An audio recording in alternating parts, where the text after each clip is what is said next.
Assalamualaikum, nama saya Aiman. Okey, kali ini kita nak borak tentang spoiler manga Black Clover chapter 332.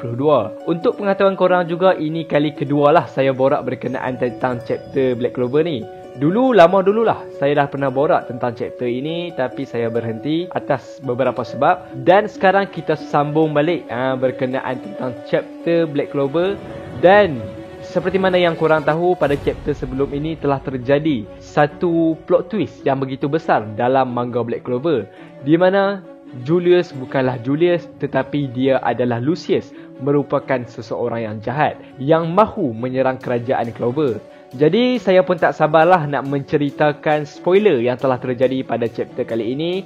Jadi jom teruskan dengan spoiler Black Clover chapter 332. Judul untuk chapter kali ini telah berjudul Final Declaration, yang bermaksud keputusan terakhir.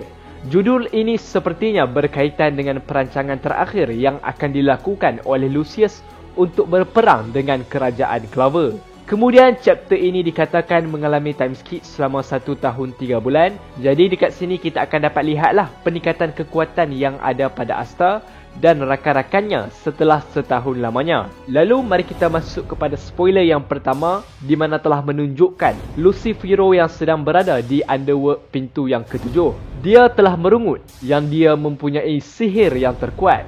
Lalu tiba-tiba Lucius muncul dan berkata, "Memang, tapi dalam dunia manusia ini, kitalah mempunyai sihir yang paling luar biasa dan unggul dari sesiapa pun." Lalu setelah time skip, kita juga telah melihat ada upacara yang telah diadakan, di mana Asta akhirnya telah dinaikkan pangkat kepada Senior Magic Knight. Dan pada waktu ini juga telah menunjukkan Mimosa dan Noel terlihat malu-malu, sehingga pipi mereka menjadi merah kerana mereka sangat senang melihat Asta. Dan dikatakan juga Yuno telah menjadi Magic Knight yang hebat, tetapi dia tidak ada saat upacara itu, kerana dikatakan dia sedang menjalankan sesuatu misi. Kemudian Asta pun telah bergosip bahawa Wizard King seterusnya adalah Fuyo, Nozel dan Mirio. Tetapi Nozel mengatakan yang pemilihan Wizard King itu masih ditangguhkan kerana Damnation menghilang sehingga penilaian pun berhenti. Bukan hanya Damnation sahaja yang tidak ada, tetapi Wizard King Julius juga telah menghilang dan tidak berada di upacara tersebut. Dan ada juga yang mengatakan yang Julius ini sedang menyamar dan dia tidak menunjukkan dirinya pada upacara tersebut.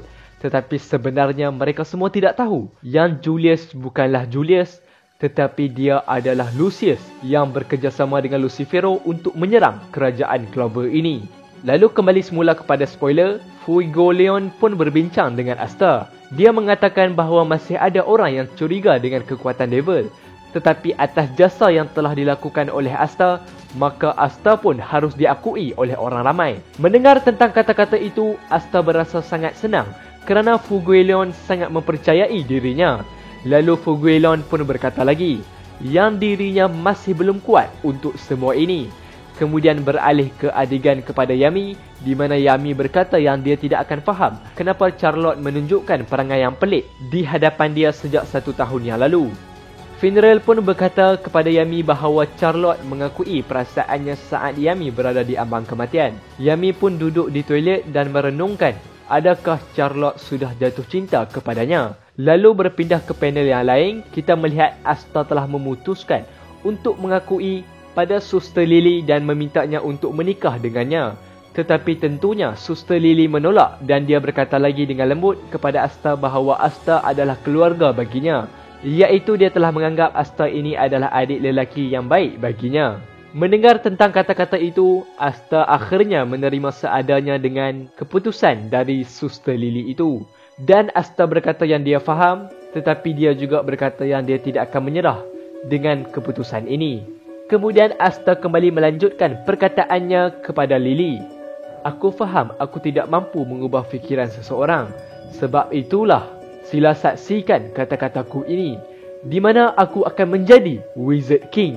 Dan tiba-tiba saat Asta sedang berkata-kata, telah munculnya satu watak yang menggerunkan, iaitu Lucius. Lucius yang muncul di hadapan Asta dan Lily, dia telah berkata, "Tahniah, kau telah mencapai poin yang terakhir. Dan setakat itu sahaja spoiler yang dapat saya berikan untuk chapter ini. Cuma saya nak terangkan sedikitlah berkenaan tentang Lucius, di mana pada akhir chapter kali ini kita akan melihat pertemuan yang berlaku antara Asta dan Lucius. Dan mungkinkah Asta akan mengetahui siapa sebenarnya Julius yang sebenarnya. Jadi setakat itu sahaja untuk spoiler kali ini. Kalau korang ada pendapat yang lebih menarik, korang boleh dropkan komen korang semua di bawah. Akhir kata, saya Bro Aiman. Thanks for watching. Assalamualaikum warahmatullahi wabarakatuh.